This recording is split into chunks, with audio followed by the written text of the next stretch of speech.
여러분, 안녕하세요. 오늘 우리가 살펴볼 기업은 정말 흥미로우면서도 어떻게 보면 굉장히 모순적인 상황에 놓여 있습니다. 바로 우리금융지주 이야기인데요. 최근에 발표된 1분기 실적만 놓고 보면 솔직히 실망스러운 수치들이 꽤 눈에 띄거든요.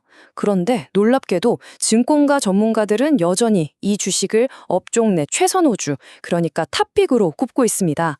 도대체 이유가 뭘까요? 겉으로 보이는 실적 보고서 이면에 어떤 거대한 비밀이 숨겨져 있는지 지금부터 하나씩 파헤쳐 보겠습니다.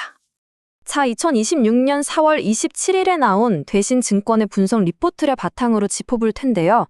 표면적으로는 분명 악재처럼 보이는 상황인데도 리포트는 아주 단호하게 매수 의견을 유지하고 있습니다. 게다가 목표 주가 역시 43,000원으로 아주 굳건하죠. 보통 실적이 안 좋으면 목표가도 내리기 마련인데 이게 단순한 낙관론일까요? 아니면 우리가 놓치고 있는 무언가가 있는 걸까요? 본격적으로 한번 파헤쳐 볼까요? 시장의 예상치를 무려 20% 이상 밑돌면서 사실상 어닝 쇼크를 기록한 주식이 어떻게 여전히 최고의 선택지로 꼽힐 수 있을까요? 이 커다란 미스터리가 바로 오늘 우리가 풀어야 할 핵심 질문입니다. 그러려면 먼저 그 실망스러웠다던 실적의 진짜 속사정부터 확인해 봐야겠죠. 1분기 지배주주 순이익은 약 6,038억 원입니다. 확실히 기대에 못 미친 성적표죠. 하지만 이건 말 그대로 빙산의 일각에 불과합니다. 그 내면의 숫자들을 쪼개보면 이야기가 완전히 달라지거든요.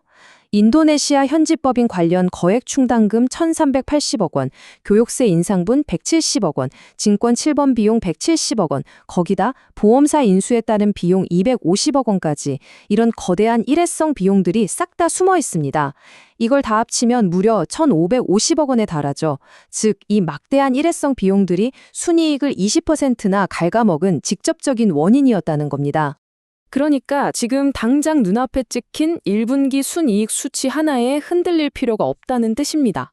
애널리스트들이 정말 주목한 부분, 이 전체 이야기의 판도를 완전히 뒤바꿀 진짜 무기는 따로 있었거든요. 그건 당장의 실적이 아니라 바로 자본 비율입니다. 표면적인 숫자에 가려진 이 진짜 자산을 들여다볼 차례입니다. 13.6%. 여러분, 이 숫자를 꼭 기억해 주십시오. 이게 바로 우리금융지주의 1분기 CET1 비율입니다. 작년 12월 말하고 비교하면 무려 70bp, 그러니까 0.7%포인트나 수직 상승한 정말 믿기 힘들 정도로 훌쩍 뛴 수치예요. 분석 리포트에서 왜 이걸 두고 상상을 뛰어넘는 압도적인 숫자라고 극찬을 했는지 그 이유를 확실히 짚고 넘어가야 합니다. 혹시 은행업 지표가 익숙하지 않으신 분들을 위해 아주 쉽게 설명해 드릴게요. 보통주 자본 비율, 즉 CET1이라는 건요, 경제에 엄청난 위기나 충격이 닥쳐도 은행이 얼마나 끄떡없이 버틸 수 있는지를 보여주는 궁극의 안전성 지표이자 튼튼한 방어막입니다. 은행 건전성을 평가할 때 이보다 더 중요한 지표가 없죠. 그런데 이 핵심 방어막이 13.6%라는 엄청난 수준까지 치솟았다는 겁니다. 대체 어떻게 이런 일이 단기간에 가능했을까요? 아까 제가 빙산 이야기를 잠깐 했었죠. 수면 아래 숨겨져 있던 그 거대한 빙산의 정체는 바로 유형자산 재평가였습니다. 이게 정말 신의 한 수였는데요. 여기서 2.5조 원에 달하는 재평가 차익이 발생했고 세금을 떼고 나서도 무려 1.8조 원의 이익이 그대로 자본에 반영됐습니다.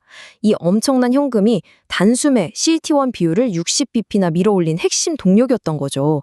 겉으로는 일회성 비용 때문에 실적이 깎인 것처럼 보였지만 보이지 않는 곳에서는 어마어마한 현금성 요새가 세워지고 있었던 겁니다.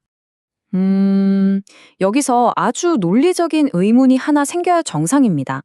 은행이 이렇게 13.6%라는 빵빵한 자본 방어막을 구축했다면 대체 이 돈을 어디다 쓸까요?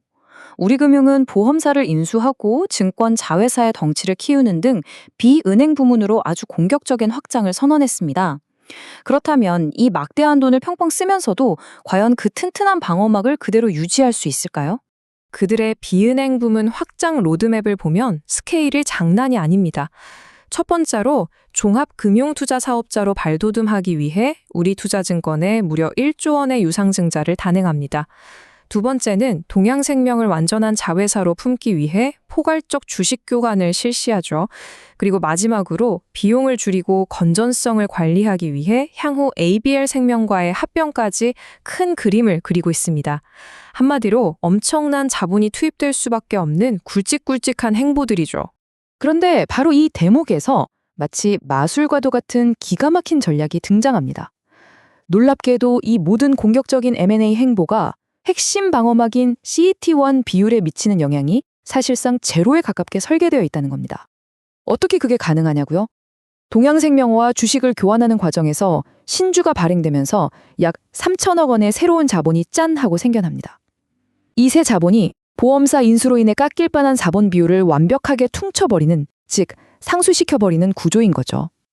내 자본은 하나도 안 다치면서 몸집만 거대하게 키우는 그야말로 영리한 전략입니다. 자, 그럼 이제 시청자 여러분이 가장 궁금해하실 만한 아주 현실적인 질문에 답해 볼게요. 회사가 튼튼해지고 몸집이 커지는 게 투자자인 나의 지갑이랑 도대체 무슨 상관이 있을까요? 정답은 아주 심플합니다. 바로 주주환원이죠. 우리금융지주가 공식적으로 발표한 주주환원 정책 기준을 보면요. CET1 비율, 즉 은행의 체력이 얼마나 좋으냐에 따라 주주들에게 돌려주는 돈의 스케일이 달라집니다. 아까 우리금융의 현재 비율이 몇이라고 했었죠? 네, 압도적인 13.6%입니다. 13%를 넘어가게 되면 무려 최대 50%의 총 주주환원율을 목표로 할 수 있는 가장 꼭대기에 있는 최상위 티어에 확고하게 안착하게 되는 겁니다. 이게 뭘 의미하는지 그림이 그려지시나요?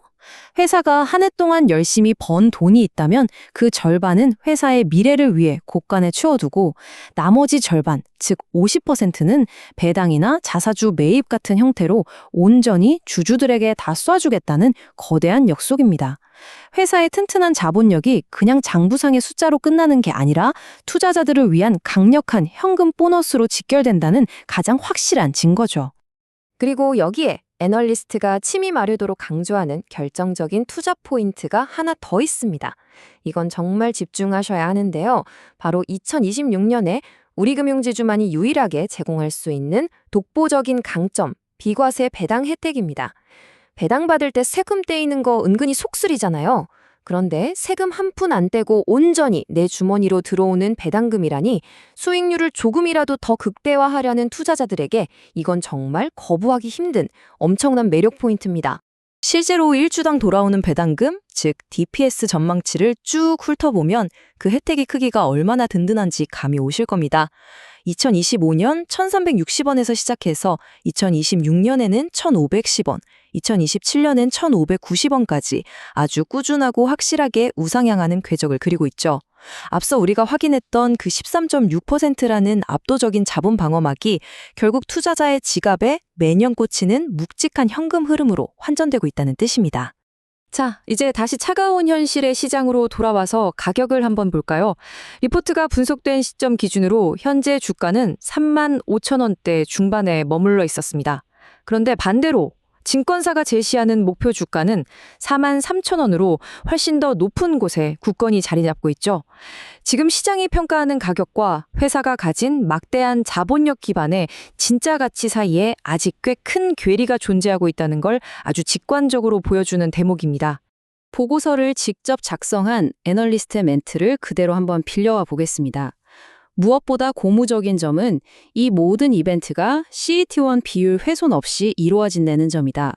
더불어 50%까지 높아질 총 환원율과 유일하게 26년 비과세 배당 대상이라는 점도 투자 포인트다. 여러분, 이 짧은 한 문장 안에 우리가 지금까지 분석했던 그 모순적인 상황, 즉 표면적인 악재와 숨겨진 강점에 대한 명쾌한 해답이 완벽하게 다 요약되어 있습니다. 오늘 우리는 단순히 1분기 실적이라는 숫자의 겉면을 넘어서 그 깊은 곳에 거대하게 자리 잡은 자본의 요새를 함께 확인했습니다. 13.6%라는 철벽 같은 방어막으로 50%의 주주환원을 거뜬히 지탱해내면서도 자기 자본은 깎아먹지 않고 영리하게 덩치를 키워나가는 이 기가 막힌 전략, 여러분은 어떻게 보셨나요? 표면적인 어닝 쇼크라는 장막 뒤에 조용히 숨쉬고 있는 이 잠자는 거인을 맞이할 준비가 지금 여러분의 포트폴리오는 되어 있으신가요? 단순한 숫자의 이면을 읽어내는 통찰력이 그 어느 때보다 중요해진 지금, 오늘 분석이 여러분의 판단에 큰 도움이 되셨길 바랍니다.